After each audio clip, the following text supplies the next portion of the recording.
অসম চৰকাৰৰ মাননীয় মুখ্যমন্ত্ৰী ডক্টৰ হিমন্ত বিশ্ব শৰ্মা ডাঙৰীয়াই বাগিচাবিলাকৰ পকীপথ নিৰ্মাণৰ কাৰণে 1 কোটি টকাকৈ আকৌ আবণ্টন দিছে।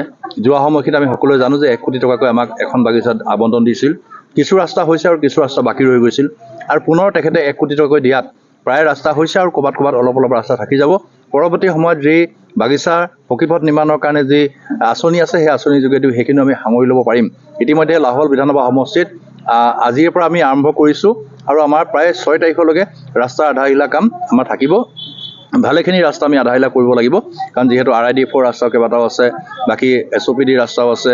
পৰৱৰ্তী সময়ত আকৌ আমাক ৰাস্তা নিৰ্মাণৰ কাৰণে টকা আবণ্টন দিছে আৰু পৰৱৰ্তী সময়ত আমি সেই ৰাস্তাবিলাকত DPR ইতিমধ্যে প্ৰস্তুত কৰা হৈছে আৰু সেইখিনি ৰাস্তা আমি নিৰ্মাণৰ কাম আগুৱাই লৈ যাম।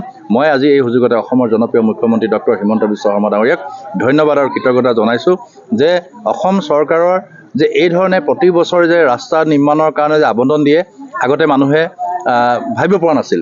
আৰু আজিও মই কওঁ যে মই বিধায়ক হিচাপে নিজে অনুভৱ কৰোঁ যে আগতে আমাৰ ৰাস্তা পদূলি নিৰ্মাণৰ ক্ষেত্ৰত চৰকাৰ বা বিশেষকৈ বিধায়ক ইয়াৰ ক্ষেত্ৰত ইমান হেৰি কৰিব পৰা নাছিল, কাৰণ আগতে মানুহে এতিয়া সেইকাৰণে আমাৰ ওপৰত কোনো গালিও দিয়ে, আমি বেয়া নাপাওঁ, কাৰণ গালি দিয়াটো এইটো মৰম বুলি ভাবোঁ, আশীৰ্বাদ বুলি ভাবোঁ। কাৰণ ক'ৰবাত এনেকুৱা ৰাস্তা থাকি গৈছে, কাৰণ জানে যে আজিকালি বিধায়কে যোগেদিয়ে ৰাস্তাবিলাক নিৰ্মাণ হয়। অসম চৰকাৰৰ তৰফৰ পৰা টকা আবণ্টন দিলে বিধায়কসকলে সেই ৰাস্তাখিনি যি মেজৰ ৰাস্তাখিনি চাই পেলাই আবণ্টন দিয়াৰ ব্যৱস্থা কৰে।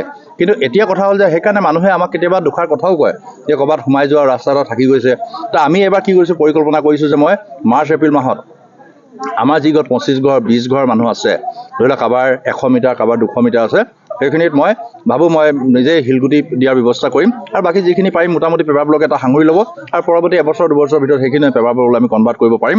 আৰু এই বছৰ কিন্তু আমি তেনেকুৱা 20 ঘৰ 25 ঘৰ থকা লোকসকললৈকো আমি চেইন কেবল ৰাস্তা নিৰ্মাণৰ কাৰণে ইতিমধ্যে সিদ্ধান্ত লৈছোঁ আৰু ইতিমধ্যে তাৰ পৰিকল্পনা আমি প্ৰস্তুত কৰিছোঁ। সেইকাৰণে অসম চৰকাৰৰ মাননীয় মুখ্যমন্ত্ৰী ডক্টৰ হিমন্ত বিশ্ব শৰ্মা ডাঙৰীয়াক ধন্যবাদ আৰু কৃতজ্ঞতা জনাইছোঁ যে আপুনি আমাৰ বাগিচা চাহ শ্ৰমিকসকলৰ সৈতেও চিন্তা ৰাখি যে বাগিচাটো আপুনি 1 কোটি টকাকৈ প্ৰতিখন বাগিচা দিয়াৰ কাৰণে মই আপোনাক ধন্যবাদ আৰু কৃতজ্ঞতা জনাইছোঁ।